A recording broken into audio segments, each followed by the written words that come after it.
Bismillah. Saya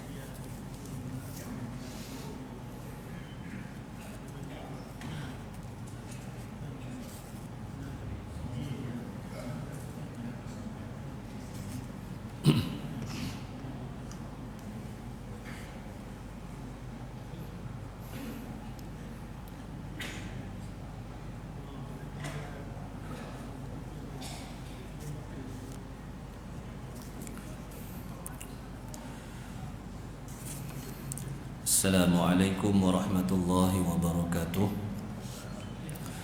Alhamdulillahi rabbil alamin. Wassalatu wassalamu ala ashrafil anbiya'i wal mursalin wa ala alihi wa sahbihi ajma'in. Subhanaka la ilma lana illa ma 'allamtana innaka antal alimul hakim. Subhanaka la fahma lana illa ma fahamtana innaka antal jawadul karim. Wala hawla wala quwwata illa billahil aliyyil azim. Rabbi shrah li sadri wa yassir li amri wahlul 'uqdatam min lisani yafqahu qawli. Alhamdulillah, marilah sama-sama kita memanjatkan kesyukuran kita kehadrat Allah Subhanahu wa taala dengan limpah kurnianya, taufik serta hidayah daripadanya, dapat kita hadir ke rumah Allah Subhanahu wa taala pada malam ini menunaikan salat fardu maghrib dengan berjemaah dan juga dapat duduk sementara kita menunggu salat isyak, dapat kita duduk bersama-sama untuk kita mendengar hadis-hadis yang disabdakan oleh baginda Rasulullah sallallahu alaihi wasallam. Pada malam ini kita akan sambung bacaan daripada kitab mukhtasar ataupun ringkasan Riyadhus Salihin. Kita masih lagi di bawah tajuk berkenaan dengan kelebihan berwudu. Qala al-musannif rahimahullahu ta'ala wa nafa'ana bihi wa bi'ulumihi fid daraini amin. Muka surat 49 ada.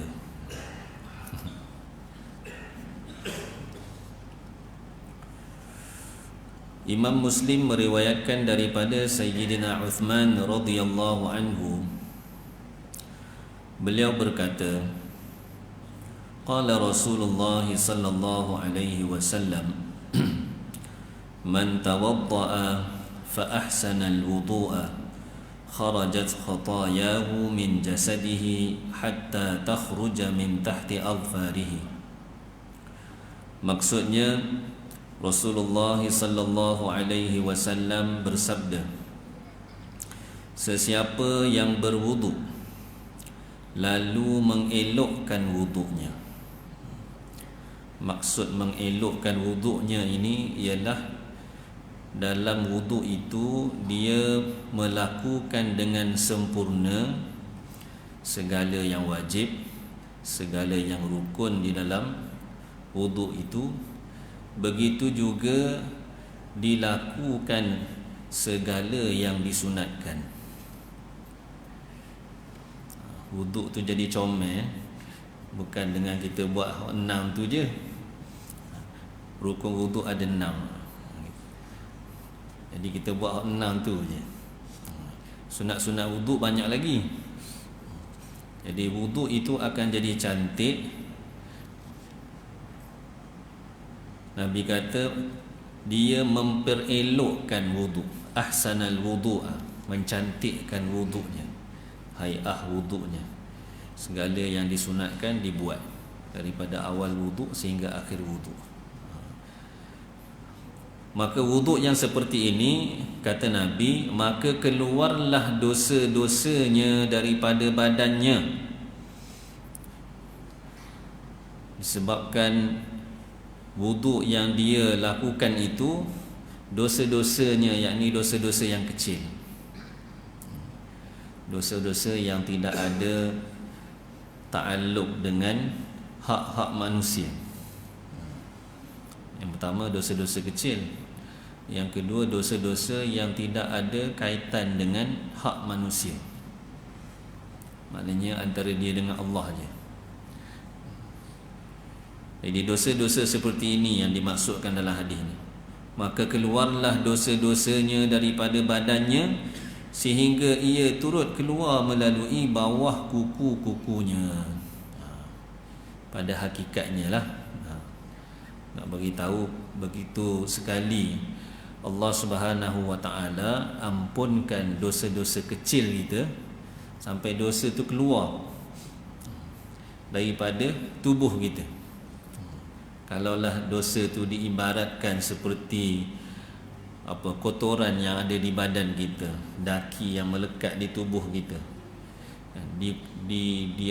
dibasuh, dihilangkan, keluar hitam, masya-Allah.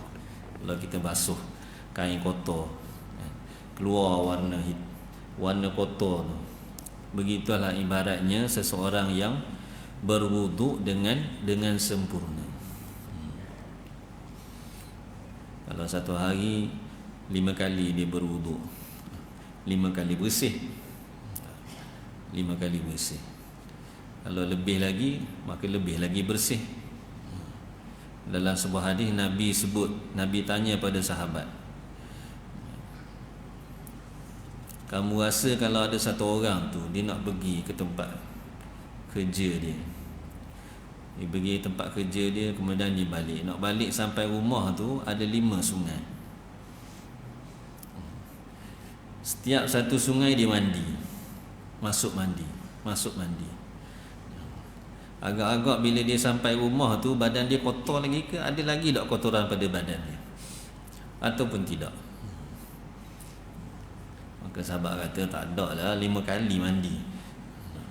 5 kali mandi. Bukan mandi air biasa, air sungai. Memang seluruh tubuh akan kena. Maka Nabi kata begitulah ibaratnya satu orang yang mengambil wudu dengan sempurna, kemudian dia pergi solat 5 waktu. Allah Ta'ala akan gugurkan dosa-dosa dia, bersihkan dia daripada dosa-dosa ni. InsyaAllah. Tinggalnya nak yakin je lah. Nak yakin. Jadi dalam wuduk ni bukan kita kira nak selesai cepat, kira selesai cepat, tidak. Nak sempurnakan wuduk, sempurnakan segala basuhan, sempurnakan segala sapuan. Begitu juga dengan sunat-sunat yang lain disempurnakan. Dia memberi kesan kepada diri kita sendiri, memberi kesan. Satu orang yang berwuduk dengan cepat-cepat, orang nak solat dia bergaduh, lari terus pergi ambil wuduk, cepat-cepat masuk dalam. Tidak sama dengan satu orang yang berwuduk dengan sempurna, dengan penuh ketenangan, dengan hadirkan hatinya. Pasti tidak sama. Wuduk yang disebutkan di sini adalah wuduk untuk mengerjakan solat fardu. Secara umumnya Nabi sebut ni wuduk untuk solat fardu. Walaupun kalau kita nak kata semua jenis wuduk, hatta kita nak buat amalan sunat pun, contohnya kita nak pegang Al-Quran, perlu ada wuduk, kita berwuduk. Kalau nak tanggung ke atas hadis ni boleh juga. Tapi secara umumnya wuduk yang disebut dengan dalam hadis ni merujuk kepada satu orang yang nak solat fardu. Solat fardu. Wuduk yang sempurna memberi kesan kepada solat kita. Ini solat dia bermula daripada taharah. Kalau taharah kita tidak sempurna, maka solat pun akan ikut tidak sempurna. Jadi Nabi beritahu kelebihan ni pada kita supaya kita ni dapat yang sempurna. Buatlah. Allah nak bagi ni, nak ampunkan dosa, bagi cahaya, suruh kita buat je. Imam Muslim meriwayatkan daripada Sayyidina Uthman radhiyallahu anhu juga, beliau berkata, ra'aitu Rasulullah sallallahu alaihi wasallam tawadda'a mithla wudu'i hadha thumma qala man tawadda'a hakadha ghufira lahu ma taqaddama min dhanbihi wa kanat salatuhu wa mashyuhu ila al-masjidi nafilatan. Maksudnya, saya telah melihat Rasulullah sallallahu alaihi wasallam berwuduk seperti wuduk saya ini. Ini kata Sayyidina Uthman kepada anak-anak murid dia yang tidak sempatlah melihat Nabi. Dia ajar pada anak murid dia cara berwuduk. Setelah selesai, beritahu pada anak murid dia, saya telah lihat Rasulullah sallallahu alaihi wasallam berwuduk seperti yang saya buat ni. Di pada waktu itu baginda sallallahu alaihi wasallam bersabda, sesiapa yang berwuduk seperti ini nescaya diampunkan dosa-dosanya yang lalu. Yang ini dosa-dosa kecil dia, yang lalu. Berapa banyak hak lalu dah tu. Kalau umur 50 tahun 50 tahun punya dosa kecil. Sebab Nabi sebut dosa-dosa ni yang lalu. Yang lalu tu berapa tahun belakang, semua yang lepas. Semua dosa-dosa kecil dia yang lalu diampunkan. Allah Ta'ala ampunkan. Masya Allah.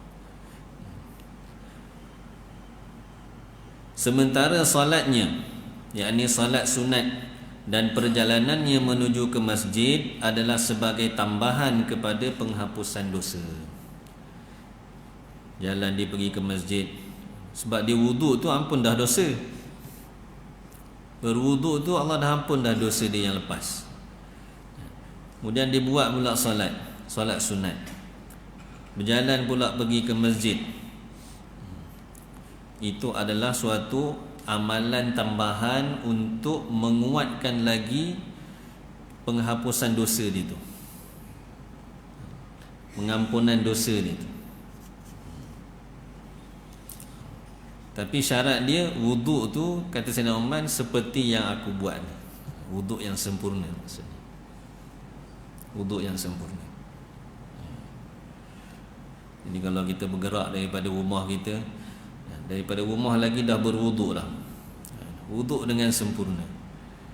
Pergerakan kita, perjalanan kita datang ke masjid, sama ada berjalan kaki, naik kenderaan dan sebagainya, itu semua jadi sebab untuk terampunnya dosa-dosa kecil kita. Dan kita kena rasa macam tu. Kita kena rasa begitu. Kita bergerak tu, Allah Ta'ala ampunkan dosa kita. Barulah kita akan rasa pergerakan kita ni bukan pergerakan yang biasa. Tidak sama macam kita bergerak pergi ke tempat kerja, bergerak pergi kedai, pergi pasar. Tidak sama. Pergerakan kita datang ke masjid ni adalah suatu pergerakan yang sangat-sangat berbeza dengan pergerakan kita yang lain. Sebab Nabi sendiri kata, jalan tu sebab untuk pengampunan dosa. Jadi kalau kita bergerak dengan perasaan ini, kita akan rasa ada satu kekuatan untuk kita sentiasa datang ke rumah Allah Subhanahu Wa Taala, datang ke masjid, tunaikan perintah Allah. Kadang-kadang bila kita rasa tak ada apa-apa, dia tak ada rasa kebesaran, tak ada rasa kepentingan. Imam Muslim meriwayatkan daripada Sayyidina Abu Hurairah radhiyallahu anhu, anna Rasulullah sallallahu alaihi wasallam qala, idza tawadda'a al-'abdu al-muslimu aw al-mu'minu faghasala wajhahu kharaja min wajhihi kullu khati'atin nadhara ilaiha bi'ainaihi ma'al ma'i aw ma'a akhir qatri al-ma'i fa idza ghasala yadayhi kharaja min yadayhi kullu khati'atin kana batashatha yadahu ma'al ma'i aw ma'a akhiri qatril ma'i fa idza ghasala rijlaihi kharajat kullu khati'atin mashatha rijlahu ma'al ma'i aw ma'a akhiri qatril ma'i hatta yakhruja naqiyan minaz dhunubi. Maksudnya bahawa Rasulullah sallallahu alaihi wasallam bersabda, apabila seseorang muslim atau mukmin berwuduk lalu dia membasuh mukanya, maka semua dosa yang dilakukan melalui pandangan matanya akan keluar bersama air atau titisan air yang terakhir. Waktu kita basuh muka tu, segala dosa-dosa yang dilakukan oleh mata, dalam hadis ni sebut mata, tapi ulama sebut walaupun dalam hadis ni sebut mata, sedangkan di mata kita ni ada mulut, ada mulut. Dosa yang dilakukan oleh mulut tu pun masuk sama. Basuh muka, dosa yang dilakukan oleh mata, mata tengok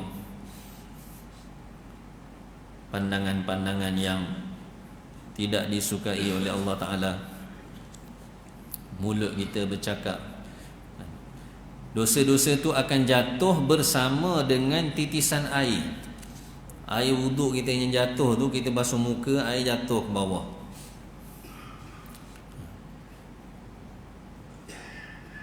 Bersama-sama dengan tu dosa-dosa kita jatuh juga.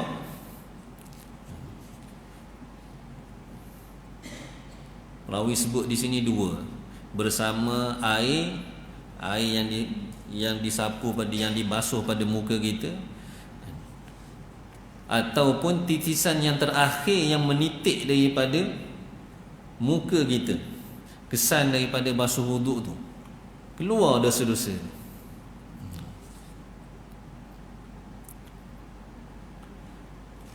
Apabila dia membasuh kedua-dua tangannya, maka semua dosa yang dilakukan melalui tindakan kedua-dua tangannya akan keluar bersama air atau titisan air yang terakhir. Basuh muka, dosa mata dan anggota yang ada di muka jatuh belakang. Basuh tangan, dosa tangan gugur. Apabila dia membasuh kedua kakinya, maka semua dosa yang dilakukan melalui langkah kedua-dua kakinya akan keluar bersama air atau titisan air yang terakhir, sehinggalah dia menjadi bersih daripada segala dosa. Kalau ikut dalam hadis ni sebut 3 je, mata, tangan, kaki. Tapi di akhir hadis Nabi sebut sehinggalah dia menjadi bersih daripada segala dosa. Jadi ulama ada bahas, orang yang berwuduk ni, dosa-dosa yang diampunkan, yang digugurkan tu, adakah dosa yang ada pada anggota wuduk ataupun dosa pada keseluruhan tubuh ni?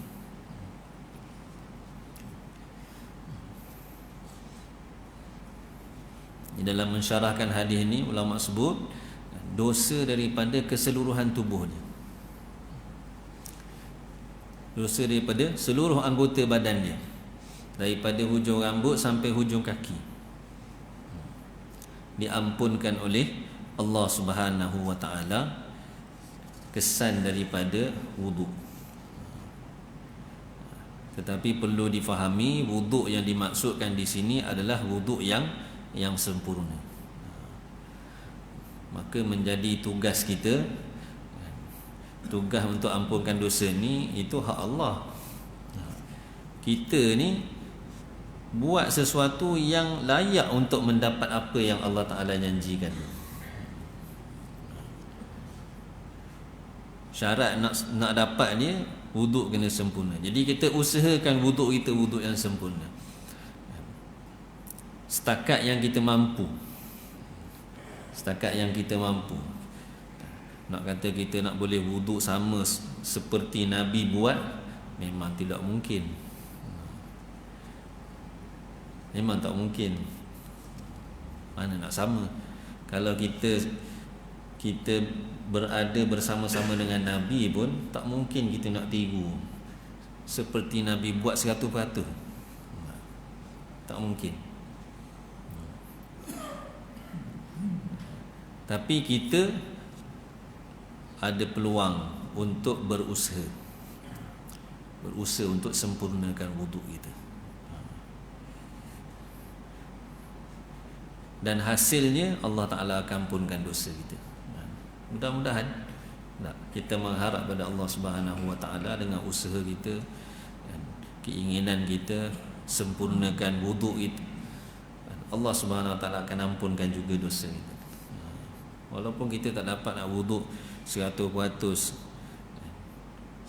seperti mana yang diajarkan oleh baginda sallallahu alaihi wasallam kepada para sahabat. Para sahabat ajar pula kepada tabi'in dan seterusnya. Tapi usaha yang kita buat tu mudah-mudahan Allah terima. Harapan kita kepada Allah.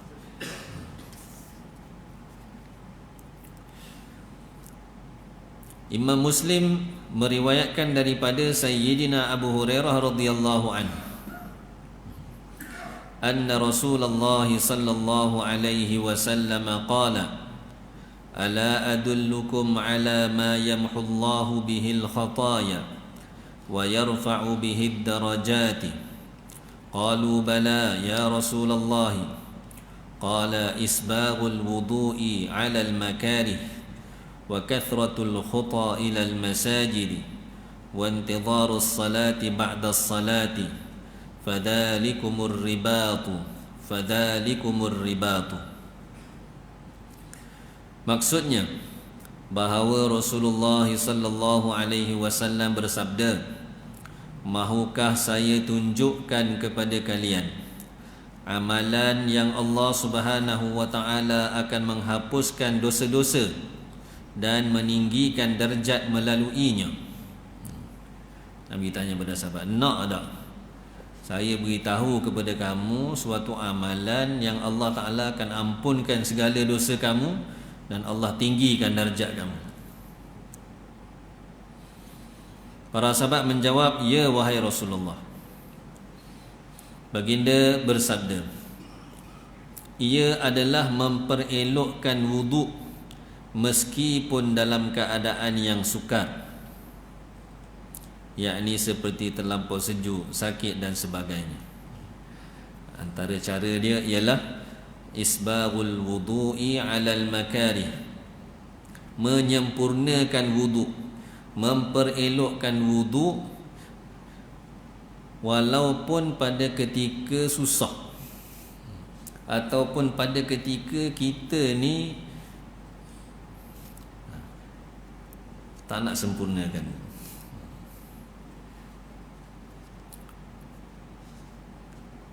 Sifat manusia ni dia nak cepat.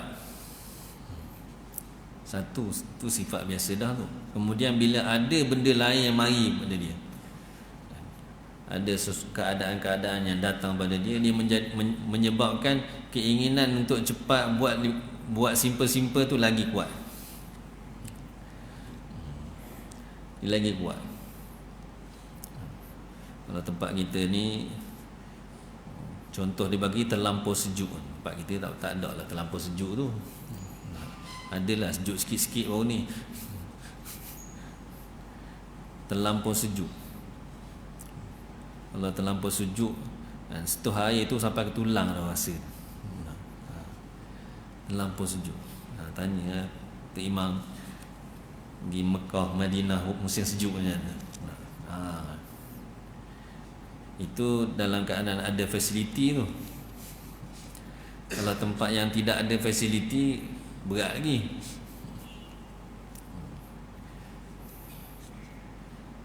Kalau zaman Nabi dulu musim sejuk, sejuk sungguh. Kawasan penempatan pun tidak banyak, tak ada bangunan-bangunan tinggi-tinggi. Jadi keadaan sejuk, boleh kita kata sejuk yang ekstrim bagi kita lah. Sejuk, memang sejuk sungguh. Kalau panas, panas sungguh. Jadi pada waktu itu nak berwuduk dengan sempurna. Masya Allah. Kita kalau boleh nak cepat siap. Basuh muka nak tangan kaki nak habis. Betul lah tu. Ambil rasa sejuk.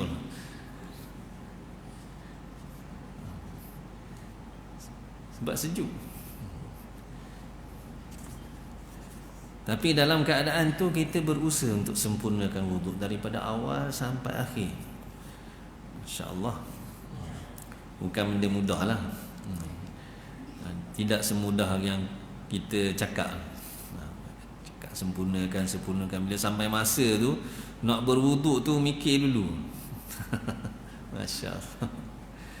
Fikir dulu. Musim sejuk kan, wuduk terbatal. Allah, nak wuduk pula.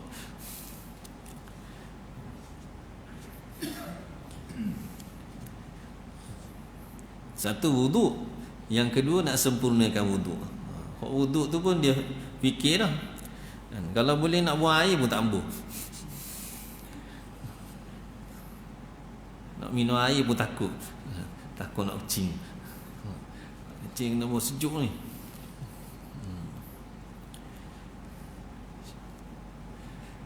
Kena tempat-tempat yang musim sejuk sungguh. Sejuk sungguh. Ada kawan saya pergi di Sweden baru ni. Sweden tengah musim sejuk, minus 15. Tolak 15. Tak tahu sejuk mana. Tak beku.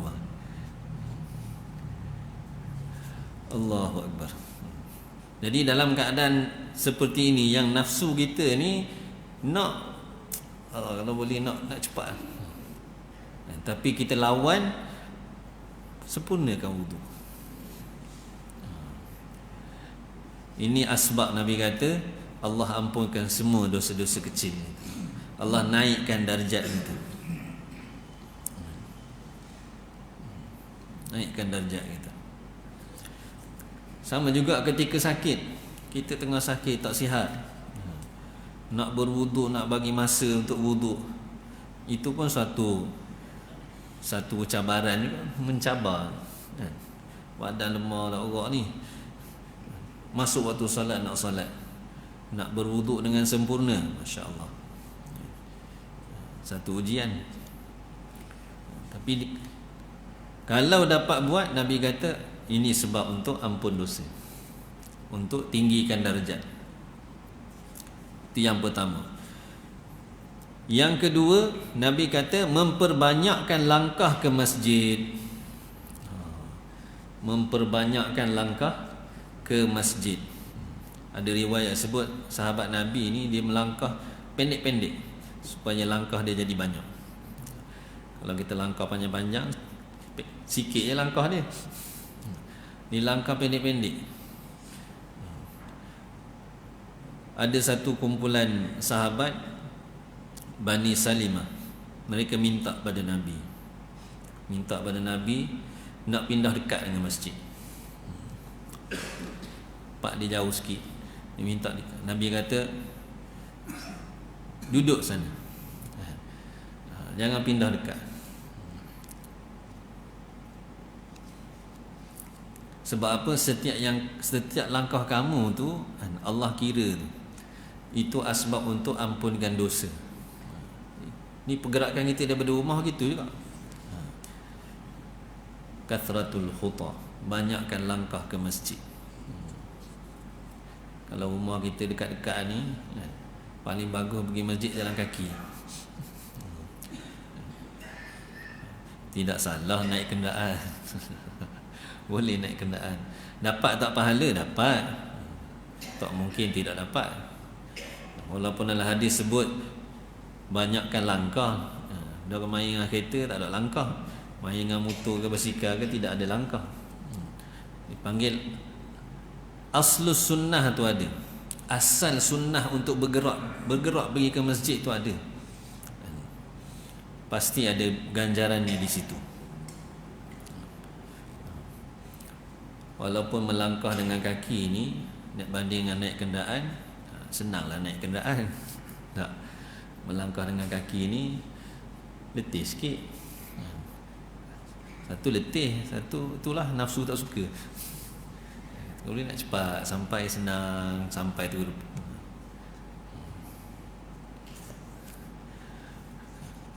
Banyakkan langkah ke masjid.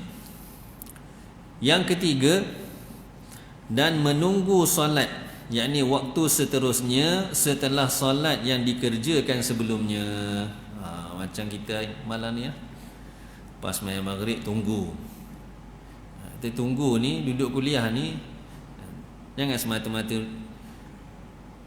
dengar kuliah je. Niat juga. Saya duduk ni untuk tunggu solat isyak. Untuk tunggu solat isyak. Dapat pula pahala lain. Intidharus salati ba'da salat. Tunggu solat selepas solat. Lepas kita kerjakan satu solat fardu, kita tunggu. Kita masih kekal di dalam masjid, tunggu solat yang seterusnya. Tunggu tu jadi sebab untuk Allah ampun dosa. Tunggu je. Tunggu. Dengan niat untuk tunggu solat yang seterusnya. Tunggu tu Allah ampun dosa.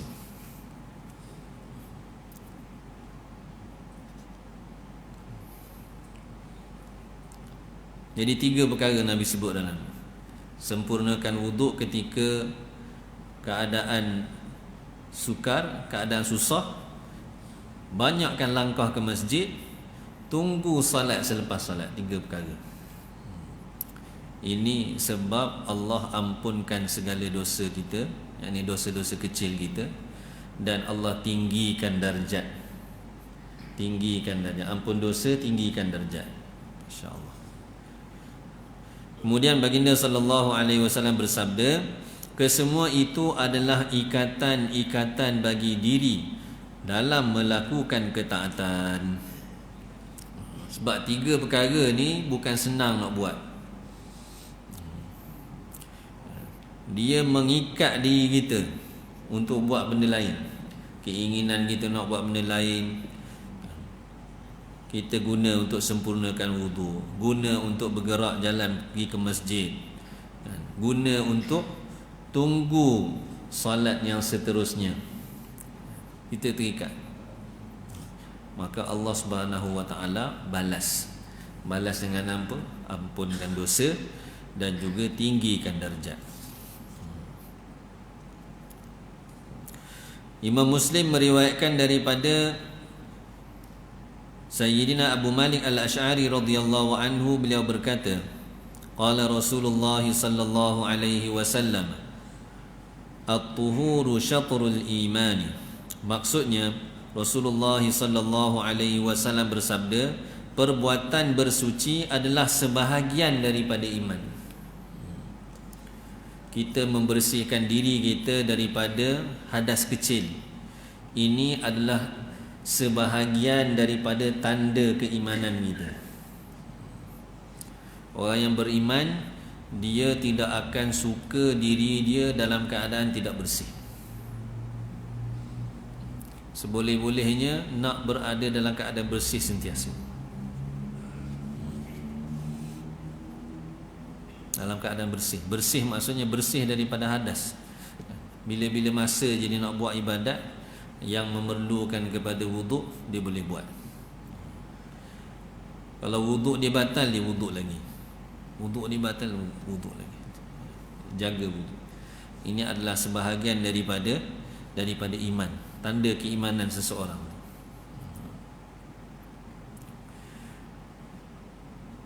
Imam Muslim meriwayatkan daripada Sayyidina Umar radhiyallahu anhu, anin Nabi sallallahu alaihi wasallam qala, ma minkum min ahadin yatawaddau fayusbighul wudu'a thumma yaqulu ashhadu an la ilaha illallah wa anna muhammadan abdullahi wa rasuluh illa futihat lahu abwabul jannati thamaniyah yadkhulu min ayyiha syaa. Ini besar lagi. Maksudnya daripada Nabi SAW. Baginda bersabda, tidaklah salah seorang daripada kalangan kalian berwuduk lalu memperelokkan wuduknya, wuduk dengan sempurna, selepas selesai berwuduk kemudian mengucapkan apa yang diucapkan, asyhadu an la ilaha illallah wa anna muhammadan abdullahi wa rasuluh. Lepas dia dah siap wuduk, dia baca ni, asyhadu an la ilaha illallah wa anna muhammadan abdullahi wa rasuluh. Baca ni. Nabi kata tidak ada sesiapa yang berwuduk, kemudian selepas berwuduk dibaca penyaksian ini. Makna daripada bacaan tadi, aku bersaksi bahawa tiada Tuhan yang layak disembah melainkan Allah, dan bahawa Nabi Muhammad ialah hamba Allah dan utusannya. Apa hasil daripada dia baca syahadah ini? Nabi kata, melainkan akan dibukakan untuknya 8 pintu syurga. Tadi ampun dosa naik darjat, ni buka pintu tu nak masuk syurga. Dia boleh masuk melalui pintu mana sahaja yang dia kehendaki.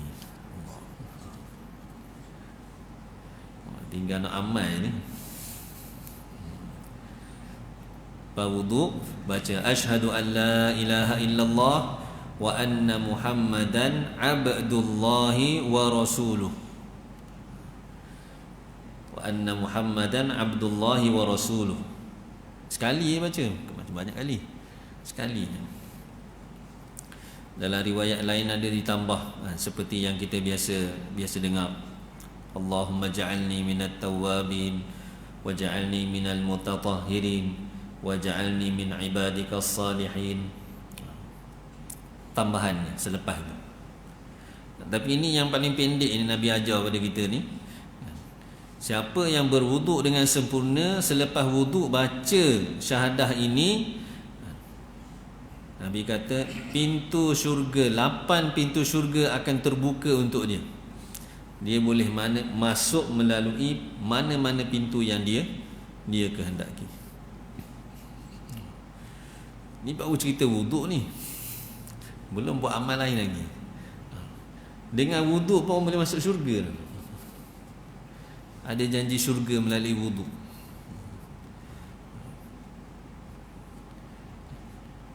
Pemurahnya Allah Ta'ala. Cuma kita je, kita nak kena lawan nafsu sikit, baru dapat.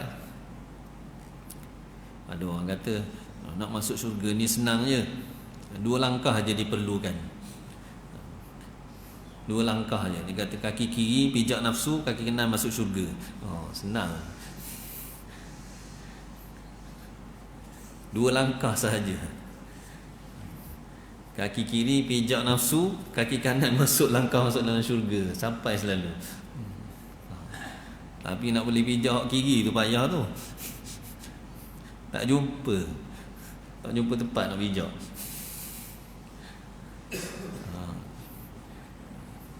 Nafsu kita je sebenarnya yang menjadi penghalang besar.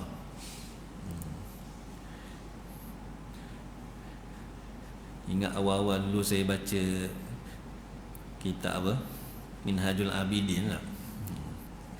Imam Ghazali kata nafsu ni kena kawal sampai dia jinak. Ibarat kuda liar. Kuda yang liar nak dijinakkan sampai dia ikut kita. Itulah nafsu.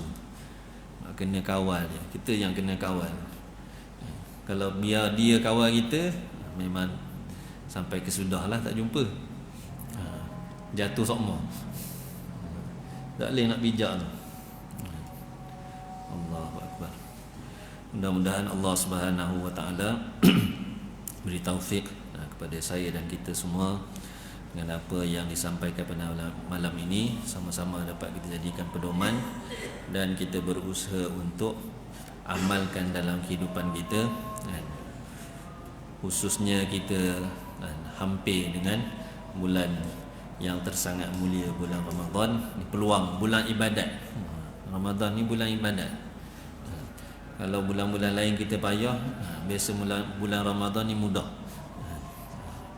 Jadi berusahalah kita merebut peluang, dan mudah-mudahan Ramadan yang akan datang ini menjadi asbab untuk gedung pahala buat kita. Siapa yang jaga diri dia sepanjang Ramadan, insya-Allah Allah akan jaga diri dia 11 bulan yang akan datang. Kalau bulan Ramadan dia tak boleh jaga diri dia, 11 bulan lagi tak tahu cerita lagi. Wallahu a'lam.